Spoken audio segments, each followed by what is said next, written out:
Hello दोस्तों, स्वागत है आपका चैनल की एक नई वीडियो में। तो आज बात करेंगे अमरावती स्मार्ट सिटी और महाराष्ट्र मुंबई में बनने वाले छत्रपति शिवाजी महाराज के स्टैचू के रिसेंट अपडेट्स के बारे में। नाम कभी ना कभी तो आपने इनका सुना ही होगा, लेकिन ये तो इंडियन प्रोजेक्ट्स ऐसे हैं जिनकी हाइप तो एक बार बहुत बनी थी, लेकिन अब इनकी न्यूज बिल्कुल शांत हो गई है। तो आखिर क्या चल रहा है इन प्रोजेक्ट्स में, आज यही जानेंगे। तो बने रहिए वीडियो के साथ। हेलो दोस्तों, मेरा नाम है दीपक, आप देख रहे हैं इट्स इनक्रेडिबल फॉर यू। तो आइए शुरू करते हैं।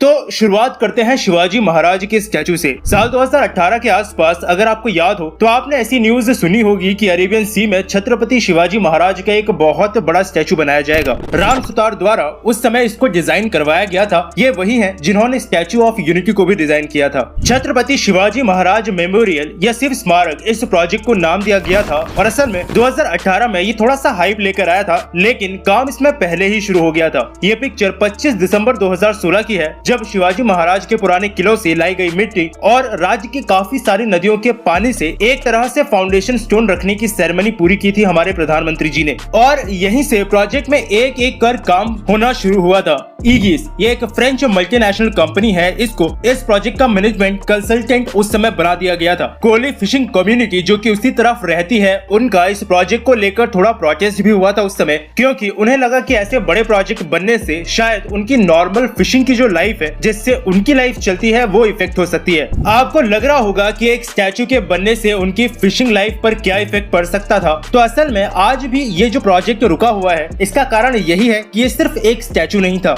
काफी सारी चीजें इसके साथ प्लान की गई थी, जिसमें विजिटर्स के लिए एक सेंट्रल बिल्डिंग तो थी ही, साथ ही memorial garden, food court, library, convention centre, helipad, museum और यहाँ तक कि एक प्रॉपर हॉस्पिटल भी था। और इसीलिए करीबन 3800 करोड़ रुपयों का खर्चा इस प्रोजेक्ट में शुरुआत में बताया गया था। लेकिन चीजें शायद धीरे धीरे अपने ट्रैक्स पर आ जाती और अगर एक बार प्रोजेक्ट बन जाता तो लोग भी एडजस्ट कर इसे एक्सेप्ट कर ही लेते। लेकिन कुछ ऐसे इंसिडेंट्स हो गए उस बीच जिसने इस प्रोजेक्ट को रोक दिया। लार्सन एंड टुब्रो को इस प्रोजेक्ट का लेटर ऑफ एक्सेप्टेंस मिले अभी थोड़ा ही समय हुआ था कि अक्टूबर 2018 में करीबन 200 लोग, जिसमें मीडिया पर्सनल्स थे, कुछ गवर्नमेंट ऑफिशियल्स भी थे, वो प्रोजेक्ट की साइट पर जा रहे थे। ये वैसे कोई पहली बार नहीं था कि कोई प्रोजेक्ट की साइट पर विजिट कर रहा हो, लेकिन इस बार ये हुआ कि एक स्पीड बोट पलट गई जिसमें 40 लोग सवार थे और एक व्यक्ति की उसी समय मौत भी हो गई। इसको आप इस प्रोजेक्ट का सबसे पहला सेटबैक कह सकते हो। और उसके बाद ये न्यूज देखो, यह है जनवरी 2019 की, जब सुप्रीम कोर्ट ने प्रोजेक्ट पर काम करने पर पूरी तरह से पाबंदी लगा दी एक नोटिस के बाद। सुप्रीम कोर्ट के ऑर्डर के बाद पब्लिक डिपार्टमेंट ने कॉन्ट्रैक्टर को बोलकर चल रहे काम को रुकवा दिया, क्योंकि इस प्रोजेक्ट के अगेंस्ट एक पिटीशन फाइल की गई थी कंजर्वेशन एक्शन ट्रस्ट द्वारा।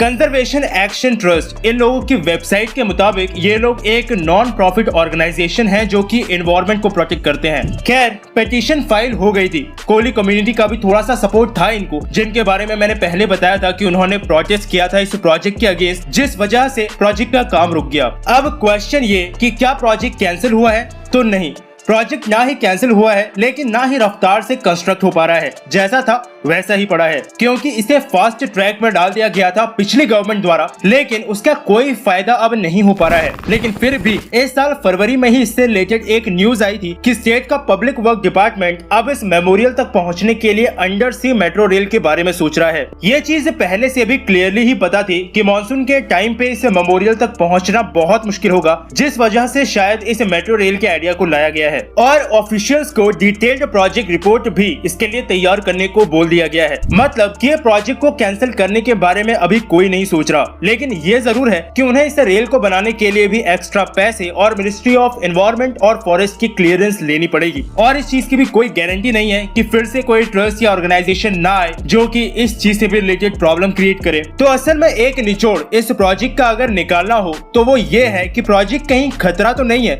लोगों के लिए और सी लाइफ यानी कि समुद्री जीवों के लिए। सिर्फ इस चीज ने इस प्रोजेक्ट को अभी रोक रखा है, क्योंकि अगर ये प्रोजेक्ट कहीं जमीन पर बन रहा होता तो जो माथापच्ची होती वो जमीन और उसके अधिग्रहण को लेकर होती, लेकिन क्योंकि इसे समुद्र में बनाया जा रहा है, इसलिए मरीन लाइफ, एनवायरमेंटल एक्टिविस्ट, ऐसे ही ट्रस्ट, काफी सारी चीजें इसमें शामिल हो गई हैं। और इसीलिए आपको भी इस प्रोजेक्ट की कोई न्यूज नहीं मिल रही है, क्योंकि ये लगभग पूरी तरह से रुका हुआ है। वैसे आप उम्मीद कर सकते हो कि ये प्रोजेक्ट बनेगा जरूर, क्योंकि अभी की गवर्नमेंट और ऑफिशियल्स की मंशा देखकर लग रहा है कि वो प्रोजेक्ट को पूरा करेंगे।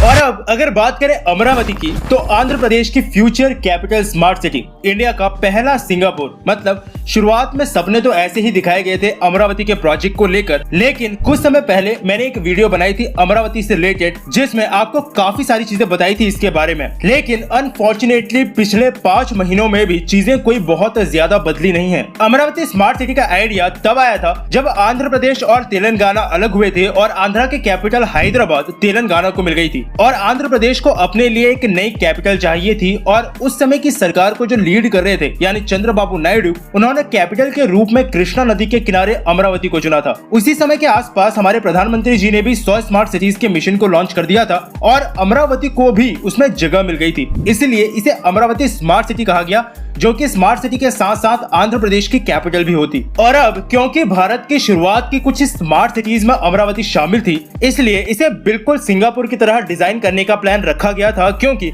सिंगापुर मॉडल को यूज कर गवर्नमेंट इस स्मार्ट सिटी को काफी सक्सेसफुल बना सकती थी। काम होना शुरू होता है इस प्रोजेक्ट पर। 1.09 लाख करोड़ रुपए का टोटल बजट एस्टिमेट किया गया था इस प्रोजेक्ट के लिए, जिसमें पहले फेज में ही 51,000 करोड़ का खर्चा आना था और इसकी डिटेल्ड रिपोर्ट भी उस समय नीति आयोग को सबमिट कर दी गई थी। यानी काम होना शुरू हो गया था अमरावती के प्रोजेक्ट में। अब सिंगापुर बनाना था भारत में, तो सिंगापुर की ही कई कंपनीज को डिजाइन करने के लिए इस्तेमाल में लिया गया था। साथ ही काफी जापानीज और यूनाइटेड किंगडम की कंपनीज की भी मदद ली गई थी पूरे डिजाइन को तैयार करने में। काम 2015 से शुरू हुआ और 2019 तक इसका काफी काम पूरा कर लिया गया था। मतलब कई बार तो इतने साल सिर्फ जमीन को ही एक्वायर करने में चले जाते हैं, लेकिन designing, report submission, land acquisition, जमीन पर थोड़ा बहुत शुरुआती कंस्ट्रक्शन वर्क, ये सब 4 सालों में गवर्नमेंट ने अमरावती में शुरू कर दिया, जिससे ये पता लग रहा था कि गवर्नमेंट इस प्रोजेक्ट को लेकर काफी एक्साइटेड थी। और पिछले साल 2020 में इसके पहले फेज का काम खत्म हो जाना था, जिसके बाद